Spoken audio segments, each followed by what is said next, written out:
எனக்கு நாக்குல சனி. நான் இந்த காக்கா கதையை சொல்லிட்டேன். அந்த ஆள் ரௌத்ரம் ஆயிட்டாங்க. டாக்டர், இது உங்க உங்க உங்க ஸ்கூல்ல, உங்க காலேஜஸ்ல, இதுல யூனிவர்சிட்டியில எல்லாம் இதுதான். நான் யூனிவர்சிட்டில தான் இல்ல, ஃபுல் சொசைட்டிக்கே இதுதான் கதை, இதுதான் கதை, எல்லாரும் தெரிஞ்ச கதை இதுதான். நான் அவர் சொன்னாருங்க, நல்லா ஞாபகம் வச்சுக்கோங்க, இந்த காக்கா கதை தமிழ் கதை கிடையாது, இது ஏசியா கதை. ஏசியாவில், ஆசியாவில், எல்லா நாடுகளிலும் சொல்லப்படுகின்ற கதை. அதுக்கான ஆந்த்ரோபாலஜி என்னன்னு எனக்கு தெரியாது. சீனாவில் இதே கதை சொல்லி தராங்க. அவர் சைனீஸ் ஸ்கூல் டீச்சர். நான் அரண்டு போனேங்க அந்த கதையை கேட்டு. கம்யூனிச நாடுங்க, கம்யூனிச கொள்கைகள் நிறைந்த நாடு. இன்னைக்கு சீனா, நான் சொல்றேன், இன்னும் 20 வருஷத்துல இருக்கு நமக்கு. அவன் சொல்றாங்க நாம எல்லாருமே யூத்தா இருப்போம் அப்படின்றாங்க. அப்ப நான் ஒரு கேள்வி கேட்கிறேன், அப்ப வயசானவங்க எங்க போய் தொலைவாங்க? 45 வயசுல போய் சேர்ந்துருவாங்களா எல்லாரும்? இப்ப குழந்தைய பிறக்காதா? என்ன ப்ரொபோர்ஷனேட்? அது வெறும் யூத் மட்டுமே இந்த இந்திய நாட்டில் இருக்கணும்னா அது வீக்கம் தான், வளர்ச்சி இல்லை என்பது என் புரிதல். அந்த சீன நாட்டில் இந்த கதை இப்படியே சொல்றாங்க. என்ன, அந்த காக்காவுக்கு கொஞ்சம் கண்ணு இப்படி இருக்கும், ஏன்னா அது சீன காக்கா, அவ்வளவுதான் வித்தியாசம். அவன் சொல்றாங்க கதை. இன்னைக்கு ஜாஃபர் அதை டெடிகேட் பண்ணணும்னு சொல்றோம்ல, ஜாஃபருக்கு டெடிகேட் பண்றேங்க இந்த பேச்சை. அவன் சொன்னான், அந்த ஆசிரியன் சொன்னான், காக்கா காக்கான்னு ஒரு காக்கா இருந்துச்சு. சிந்தனை தானே. இப்படி பேசி பழகி பாருங்கள் குழந்தைகளிடம். இப்படி தெளிவாக பேசுங்க. இது செய்யாதே என்று சொல்வதற்கு முன்னால் இதை செய்யலாமே என்று சொல்லி பார்க்கக்கூடிய உடன்பாட்டு முறை. ஓதாமல் ஒரு நாளும் இருக்க வேண்டாம் சொல்லலையே வள்ளலார். சொல்ல மாட்டேன்டாரு, போமாட்டேன்டாரு பள்ளிக்கூடத்துக்கு.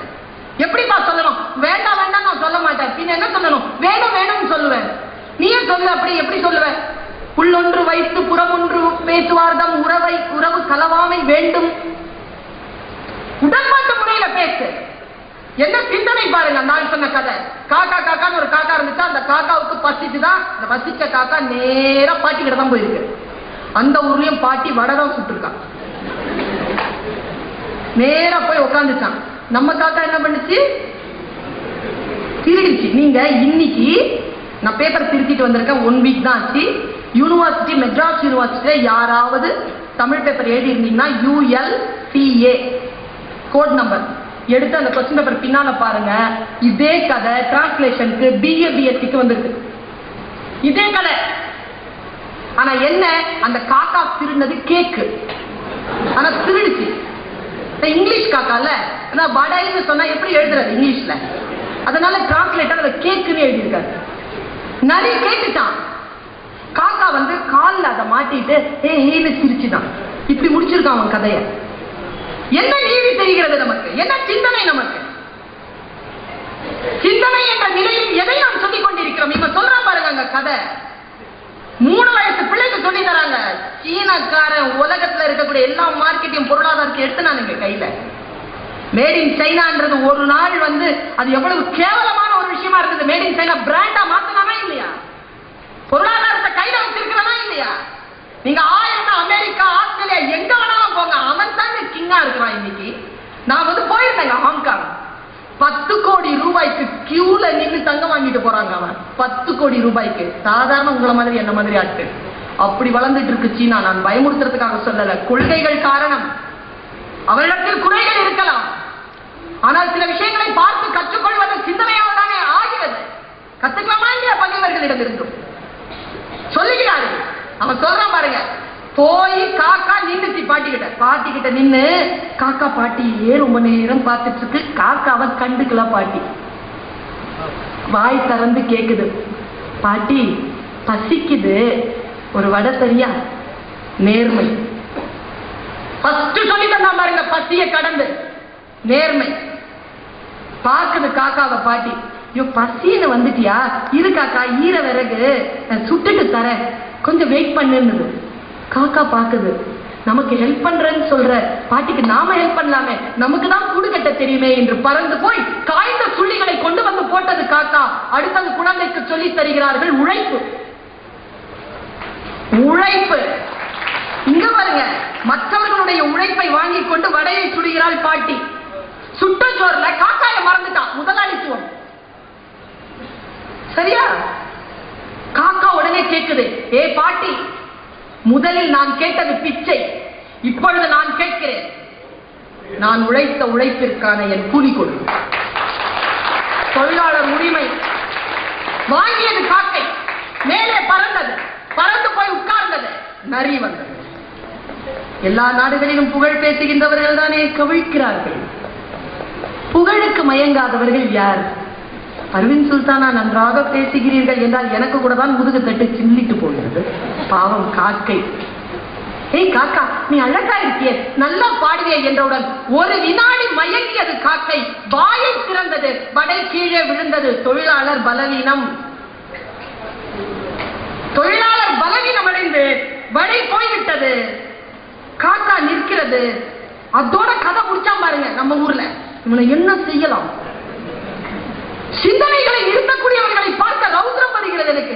முன்னெடுத்து செல்ல வேண்டுமா இல்லையா? நாம் எங்கிருந்து தொடங்குவது? நாம் அந்த சிந்தனைகளில் இருந்து வேறு பக்கத்துக்கு புறப்படணுமா இல்லையா? அங்கதாங்க ஆரம்பிக்கிறான் அவன் கதையை. ஆக்சுவலா கதை அங்கதான் இருக்குது. நம்ம முடிச்சுட்ட இடத்த அவன் தொடங்குறான் கதைய. ஒரு வினாடி யோசிச்சது காக்கை. ஏய், நான் உழைத்த உழைப்பை இன்னொருவன் சுரண்டுவதா போய் பேசி என்றவுடன் கா கா கா என்று கதறியது. அந்த காட்டிலே 1000 காக்கைகள் கூடின யூனியன். இதோட கதை முடிச்சிருந்தா கூட அவன் கவிஞன் இல்லை. அவன் எப்படி தடவை முடிச்சான்? அன்றைக்கு கதை முடியுது ஒரே வரியில. அன்றைக்கு அந்த காட்டில் 1000 காக்கைகள் கூடின. அந்த ஒரு காக்கைக்கு தான் இழந்த வடை மட்டும் திரும்பி கிடைக்கவில்லை, அந்த காக்கையை ஏமாற்ற வேண்டும் என்று நினைத்த நரியும் 1000 காக்கைகளுக்கு உணவானது என்று சொல்லி முடித்தான் கதையை. கம்யூனிசம். இது 3 வயசு குழந்தைக்கு சொல்லித் தருகின்ற கதை. வயது முக்கியம் இல்லைங்க. நீங்க நினைக்கிறீர்களா நாம இதெல்லாம் பேசினா இவங்களுக்கெல்லாம் புரியாது? அப்படி பேசுறவன் தான் புரியாதவன். நான் எப்பொழுதும் சொல்லுவது வழக்கம், பேசும் சிந்தனை விதைகள். தூவுங்கள். விதைத்தவள் தூங்கலாம், விதைகள் தூங்காது. விதைகள் உழைக்கும். பேசிக்கொண்டே இருங்கள், சிந்தனைகளை சொல்லிக்கொண்டே இருங்கள். உங்களுடைய வாசிப்பு பழக்கத்தை நீங்கள் மேம்படுத்திக் கொண்டே இருங்கள். நீங்கள் கனவு காணுங்கள். மனதை சுத்தமாக வைத்துக் கொள்ளுங்கள். மனதை பிளைனா வச்சிருங்க. கற்பிதங்களால் மூடி வைத்துக் கொண்டிருந்தீர்கள் என்றால் வாசிப்பு பழக்கம் கூடாது. உங்களால் வாசிக்க முடியாது, யார் பேச்சையும் கேட்க முடியாது. திறந்த மனதோடு இருந்து சிந்தித்த, திறந்த மனதோடு இருந்து சிந்திக்கின்ற ஒரு வாய்ப்பு. நான் சொன்ன மனசு இருக்குல்ல பொம்பளை பிள்ளைகளுக்கு, அது வித்தியாசமான மனசு. சீக்கிரமா வாடிடும், சீக்கிரமா மூடிடும். ஆனா முழுமை இருக்கும் அதுல. ஆனா சீக்கிரமா வாடி. அதை மட்டும் கொஞ்சம் மெயின்டைன் பண்ணிக்கோங்க. வாடாம வாழ்க்கையில ஜெயிச்சுட்டு வந்துடலாம். வாடக்கூடிய வாய்ப்புகள் வரும். மனசை மட்டும் சுத்தப்படுத்திக்கிட்டே இருக்கணுங்க, கவலைப்படாம. எவ்வளவு பெரிய வேலை தெரியுமா அது? பெரிய வேலை. மனசை கழுவிக்கிட்டே இருக்கிறது, மனசை சுத்தப்படுத்திக்கிட்டே இருக்கிறது, மனசை ஒரு நிலையை வச்சுக்கிட்டே இருக்கிறது. 1000 விஷயங்கள் வரும். தயவு செஞ்சு இந்த டிவி சீரியல் பார்க்காதீங்க. நிஜமா சொல்றேன், பார்க்காதீங்க. ஏன் பார்க்காதீங்க தெரியுமா? டிவி சீரியல் பார்க்கறதும் அடுத்த வீட்டு ஜன்னல ஆபாசமா எட்டி பார்க்கறதும் ஒண்ணுதான். ரெண்டுக்கும் வித்தியாசம் கிடையாது. அது போகிறாய் எங்க போகிறாய், எவன் எங்க போய் தொலைஞ்சா உங்களுக்கு என்ன? ஒரு சீரியலாவது ஒழுக்கமான வாழ்க்கையை காட்டுதான். இன்னும் ஒரு விபத்தான விஷயம் சொல்லுகிறேன். எனக்கு அழைக்க பெரிய என்னதான் சொன்னார். ரொம்ப ஆழமா இந்த சீரியலை பார்க்கக்கூடிய பெண்களுக்கு, ஏன் ஆண்களுக்கு கொடுத்தான், மன வளர்ச்சி குன்றிய குழந்தைகள் பிறக்க வாய்ப்புண்டு. இது மருத்துவ ரீதியாக ஓகேன்னு சொல்லி இருக்கிறாங்க. இந்த கருத்துக்கு ரொம்ப டெப்தா கெட்ட விஷயத்தையே யோசிச்சுட்டே இருந்தீங்கன்னு வச்சுக்கோங்களேன், அவன் ஏதோ சிந்திக்கிறவன் சரியா சிந்திக்கலையே. நம்முடைய வாழ்க்கையை சீரழிக்கக்கூடிய சிந்தனைகளை நாம் ரொம்ப ஆழமா பார்த்தா அது நம்முடைய உயிரணுக்களில் கலக்கிறது. சிந்தனைகளை ரொம்ப சுத்தமா ரொம்ப நெருப்பமாவே வச்சிருக்கணும். ஒரு ஒரு பெண்ணுக்கு 3 குழந்தைகள் இருந்தாங்க. 3 குழந்தைகளும் வெளிநாட்டுக்கு போயிட்டாங்க. அம்மாவை யாரும் பார்த்துக்கிறது இல்லை. பெரிய பையனுக்கு ஞானம் வந்துருச்சு. அவன் உடனே ஒரு கார் வாங்கி அனுப்பினான். அம்மா கடிதம் போட்டா, மகனே, என் மூத்த மகனே, கார் வாங்கி அனுப்பி இருக்கிறாய். வேண்டாம் மகனே, திருப்பி எடுத்துக்கொள். டிரைவர் பெட்ரோல் திருடுகிறான், என்னால் சமாளிக்க முடியவில்லை, நீ திருப்பி எடுத்துக்கொள். 2வது பையன் நகை அனுப்பினான். என் நடுமகனே, உன் அப்பன் செய்யாத வேலையை நீ செய்தாயடா, நகை வாங்கி கொடுத்தாயடா. ஆனால் இந்த நகை வந்ததிலிருந்து திருடர் பயம் வந்து விட்டது, நிம்மதி போய்விட்டது. நகை திருப்பி வாங்கிக்கணும். மூன்றாவது பையன் அம்மாவுடைய இயல்பு தெரிஞ்சு ஒரு கிளி அனுப்பியிருந்தான். அம்மா சொன்னா, என் இளைய மகனே, நான் இன்னும் இளமையாக இருக்கிறேன் என்று இந்த உலகத்திற்கு சொல்லும் மகனே, நீதானடா என்னை சரியாக புரிந்து கொண்டவன். காரும் நகையும் என்னை சந்தோஷப்படுத்தாது என்று தெரிந்து கொண்டு கிளி அனுப்பினாயரா, அடுத்த முறை தயவு செய்து கிளி அனுப்பாது, கோழி அனுப்பு. ஏனென்றால் கோழி போல கிளி ருசியாக இல்லை என்று சொல்லி முடித்தார். நம்முடைய புரிதல் இருக்குல்ல, நம்முடைய மனசு இருக்குல்ல, அது எப்படி போகனே தெரியாது நமக்கு. திடீர்னு இருக்கும் சில பேருடைய மனசை வாசிக்க தெரியும். உங்களுக்கு தெரியுமா இயற்கை ஏன் மனசுக்கு வேல்யூமே வைக்கிறது தெரியுமா? இதுக்கு மட்டும் வேல்யூ வச்சு இருந்தீங்கன்னா இந்த அவையில நான் பேச முடியுமா, அழகிய பெரியவன் நான் பேச முடியுமா, இல்ல வேட்டி சட்டை வெள்ளையும் சொல்லையமா உட்கார்ந்துட்டு இந்த நிகழ்ச்சி இவ்வளோ அற்புதமா நடத்திட்டு இருக்கிற இந்த தாளாளர் தான் இங்க உட்கார்ந்து இருக்க முடியுமா? யாரும் உட்கார முடியாது. இந்த மனசுக்கு மட்டும் சத்தம் இல்லாம வச்சான் பாருங்க இயற்கை. எவ்வளவு பெரிய விஷயம் அது. இந்த மனதிற்கு மூடி போட்டுவிட்டு, சிந்தனைக்கு மூடி போட்டுவிட்டு அதை வெளிப்படுத்துறதுக்கான வாய்ப்பாகத்தான் நமக்கு சொல்லை தந்தான். அந்த சொல்தான் புத்தகங்களுக்குள் இருக்கிறது. அந்த சொல்லை தேறுகின்ற ஒரு வாய்ப்பாகத்தான் இந்த புத்தக திருவிழா நடந்து கொண்டிருக்கிறது. இந்த மேடை எதற்காகத்தான் விரித்து வைத்திருக்கிறது? நான் இப்படி சொல்லுகிறேன், கனவு காணுங்கள். கனவு இருக்கட்டும், உங்களுக்கு எல்லோருக்கும் கனவு இருக்கட்டும். உங்கள் கனவுகளை நீங்கள் அப்படி நிர்ணயித்து வைங்க. கனவு நிறைவேறிச்சுன்னு வச்சுக்கோங்களேன், உடனே அடுத்த கனவு உடனே செட் பண்ணுங்க. You set the goal in the next moment. அடுத்தடுத்ததாக உங்களுடைய கனவுகளை அப்படி செட் பண்ணிக்கிட்டே போங்க. நான் ரொம்ப வியந்து பார்க்கிறேங்க.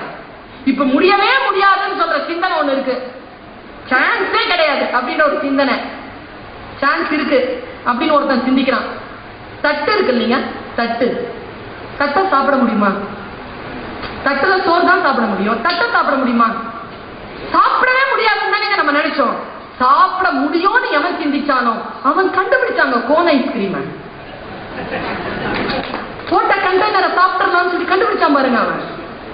சிந்தனை தாங்க. இப்ப நம்ம உட்கார்ந்து இருக்கிற சேரு, நம்ம போட்ட டிரெஸ், இந்த பந்தல், இந்த மீட்டிங், இந்த எதுவுமே நாம செஞ்சதில்லை.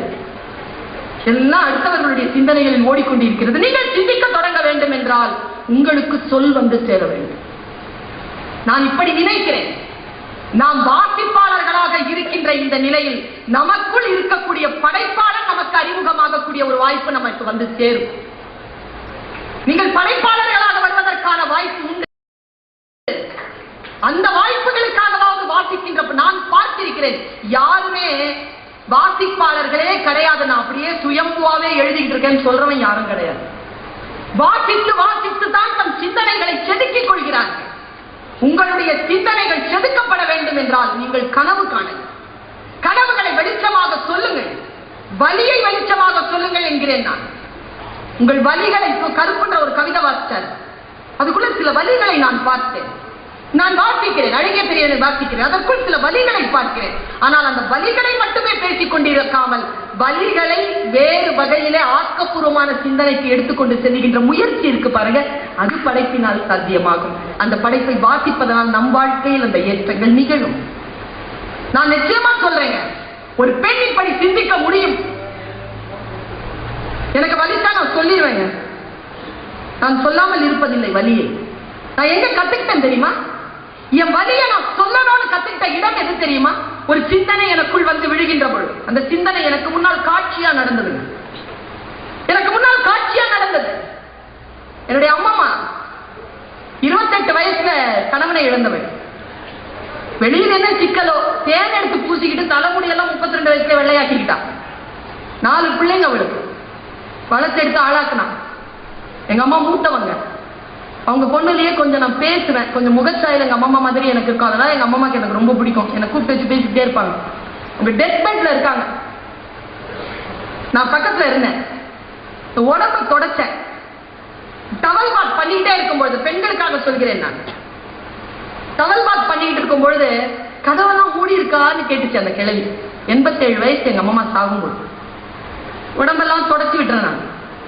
தொடச்சி விடும் பொழுது திடீர்னு பார்க்கிறேன் தோல்ல ஒரு காயம். ஆழமா இருக்கு அந்த காயம். அந்த சுருங்கின உடம்புல கூட அவ்வளவு ஆழமா இருக்கு. அம்மா இது என்னன்னு கேட்டேன். அந்த மங்கிக்கிட்டு இருந்த கண்ணுல ஒரு சின்ன வெளிச்சம் வந்துச்சுங்க. அந்த அம்மா, எங்க அம்மா சொல்லுச்சு, காயப்பட்டினத்துக்காரி சொல்லுச்சு, அது கதவெல்லாம் மூடி இருக்கான்னு. கதவெல்லாம் மூடி இருக்கு அம்மா, சொல்லுங்க என்னது இது சொல்லுங்க. எனக்கு யாருக்கிட்டையும் சொல்ல மாட்டியேன்னு இங்க சொல்லிட்டு இருக்க பாருங்க. நான் சொன்ன கடைசியா சொல்லிட்டு தான் சொன்னேன், இதை நான் எங்க சொல்லணுமோ அங்க சொல்றோம் அம்மான்னு. கண்ணை மூடிடுச்சு எங்க அம்மா. எனக்கு 9 வயசுல கல்யாணம். கல்யாணத்தை அன்னைக்கு வீட்டுக்கு அனுப்ப மாட்டாங்க, ஏன்னா வயசுக்கு வந்த அப்புறமா தான் அனுப்புவாங்க. நான் 13 வயசுக்கு வந்தேன். 13 வயசுல அந்த வயசுக்கு வந்த அந்த சடங்கெல்லாம் முடிஞ்சதுக்கு அப்புறமா என்னை கூட்டிட்டு போறதுக்காக அலங்காரம்லாம் பண்ணாங்க. சின்ன பிள்ளை, என்னுடைய உடம்பு ரொம்ப ஒல்லியா இருக்கும். நிறைய பூ போட்டு நிறுத்தினாங்க. பூ நிக்கல, எடுத்து கட்டினாங்க. பூ நிக்கல, மறுபடியும் எடுத்து கட்டி உள்ள ஒரு பின் போட்டாங்க பாருங்க, சதையோட அடிச்சுட்டாங்க. உள்ள அடிச்சுட்டாங்க. ஆமா, நான் தெரியல, முஸ்லீம் வீட்டு கல்யாணத்துல வந்து பொண்ணு தலை குனிஞ்சிருச்சுன்னா நிமிரவே கூடாது. நிமிர விட மாட்டாங்க. நிமிரவே இல்லை. எங்க அம்மா அப்படியே உட்கார்ந்துட்டு இருந்திருக்கு. கூட்டிட்டு போயிட்டாங்க வீட்டுக்கு. 7 மணிக்கு இரவு அம்மாப்பா வந்திருக்காரு, தாத்தா. அவர் வந்து உள்ள வந்த உடனே இந்த பூல வந்து சொதன்னு அந்த ரத்தம் மேல வந்ததை அம்மாப்பா பார்த்துட்டார். பார்த்துட்டு சத்தம் போட்டு வெளியில வந்திருக்காரு. வெளியில வந்து சொன்னார், இப்படி ரத்தம் வருது அப்படின்ட்டு. அப்புறம் மறுபடியும் வீட்டுக்கு கூட்டிட்டு போயிட்டாங்க. மறுபடியும் ஒரு 3 மாசம் கழிச்சு காயெல்லாம் ஆறுன அப்புறமா வந்தாங்க. அப்புறம் என் வாழ்க்கை தொடங்குச்சின்னுச்சு அம்மா. அதோட நிறுத்துச்சு. நான் தான் கேட்டேன் ஒரு பர்சனல் கொஸ்டின். ஃபர்ஸ்ட் அம்மாப்பா உங்ககிட்ட என்ன பேசினார்? எங்க அம்மா சொன்ன பதில் என்ன தெரியுமா? ஃபர்ஸ்ட் அம்மாப்பா என்கிட்ட பேசினது பேச்சு கிடையாது, மூதி காயின்பாங்க, முகம் காட்டுற சடங்கு. அந்த முகம் காட்டுற சடங்குக்காக இந்த மோதிரம் ஒண்ணு போட்டாரு. அதான் பேசல, மோதிரம் போட்டார். உடனே வந்து மோதிரம் போட்டாரு. அப்படியா? மோதிரம் போடும்போது என்ன சொன்னாருன்னு கேட்டேன். அதுக்கு அம்மாப்பா வந்து என்ன சொன்னாருங்கிறது அம்மா சொல்லுச்சு, நீ ரொம்ப நல்ல பொண்ணு. ஏன் தெரியுமா? ஏன்னா உன்னுடைய வலி, உன் ரத்தம் வெளியேறி நீ அவ்வளவு வலியில இருந்த பொழுதும் தலை குனியாம நீ அந்த வலியை சகிச்சுட்டு இருந்த பாரு. அதனால நான் ரொம்ப பெருமைப்படுறேன் நீ என் மனைவியா இருக்கிறதுக்கு. நீ வந்து எனக்கு கிடைச்ச அற்புதமான திரவியம்னு சொல்லிட்டு இந்த மோதிரத்தை போட்டாரு. அந்த மோதிரத்தை கழட்டுச்சு அன்னைக்கு எங்க அம்மா. அது இவ்வளவு நாளா சொல்லல யாருக்கிட்டையும், சொன்னதுனால கழட்டிடுச்சு. கழட்டி சொல்லிச்சு, இந்த வலியை நான் இது வரைக்கும் யாருக்கிட்டையும் சொல்லல, அதனால இந்த மோதிரத்தை போட்டுட்டு இருந்தேன். இப்ப நான் அந்த வலியை சொல்லிட்டேன்ல, அதனால எனக்கு இனிமேல் இந்த மோதிரம் வேண்டாம், நீ வச்சுக்கோன்னுச்சு. என்னுடைய நகைப்பெட்டியில என் அம்மாவின் வலியின் கூக்குரலாக இன்றைக்கும் அந்த நகை காத்திருக்கு. என் அம்மா இப்படி சொல்வதன் மூலமாக எனக்கு சொன்ன தகவல் என்ன தெரியுமா? வலியை கூக்குரலிட்டு சொல்லு. வலிக்குதா? கத்துனதான் இந்த சமுதாயம் திரும்பி பார்க்கும். நீ கத்துனன்னு வச்சுக்க, மௌனமா இருக்கிறாள், நீ நல்ல பொண்ணுன்னு சொல்லிட்டு உன்னை கடந்து போயிடும். நல்ல பெண்ணாக இருப்பதை விட வலிமை கொண்ட பெண்ணாக, ஞானமுள்ள பெண்ணாக, விழிப்புணர்வுள்ள பெண்ணாக நாம் இருக்க வேண்டும் என்றால் நம் வலிகளை நமக்கு சொல்ல தெரிய வேண்டும். எப்படி சொல்லுவது உனக்கு என்று உனக்கு தெரிந்து கொள்ளமா? வாசிக்க பழகிக்கொள், கல்வி கற்றுக்கொள். கல்வி கற்பதற்கு வெட்கம் ஒரு தடையே கிடையாது என் குழந்தை. வெட்கப்படாத கற்பதற்கு. ஒரு முறை முட்டாள் எவனால் திட்டாலும் பரவாயில்ல, கத்துக்கோ. ஒரு சீன பழமொழி இப்படி சொல்லுகிறது, வாழ்க்கை முழுக்க முட்டாளாக இருப்பதை விட ஒரு முறை முட்டாள் என்று பெயர் வாங்கி தெரிந்து கொள்வது புத்திசாலித்தனம். யாரேனும் உன்னை திட்டுகிறார்களா? சொல்லி தரியா? திட்டிட்டு போயிட்டே சொல்லு, கற்றுக்கொள். கற்பதற்கான தாகம் உன்னிடத்தில் இருக்கட்டும், வாசிப்பிற்கான தாகம் இருக்கட்டும். நான் உன்னை அடுத்த முறை சந்திக்கின்ற பொழுது இன்றைக்கு நீ இருக்கக்கூடிய சிந்தனை நிலையிலிருந்து வேறு ஒரு தளத்திற்கு உன் சிந்தனை உயர்ந்திருக்கும் என்கின்ற நம்பிக்கையோடு உன்னிடமிருந்து விடைபெறுகிறேன். வாய்ப்புக்கு மகிழ்ச்சி. நன்றி, வணக்கம்.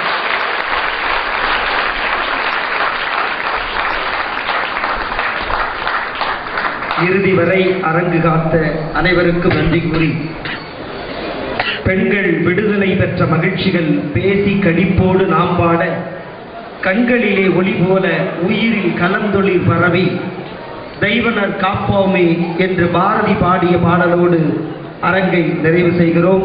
நன்றியுரை நிகழ்த்த ராமகிருஷ்ணா கல்வி நிறுவனத்தினுடைய முதல்வர் அவர்களை மேடைக்கு அழைக்கிறோம்.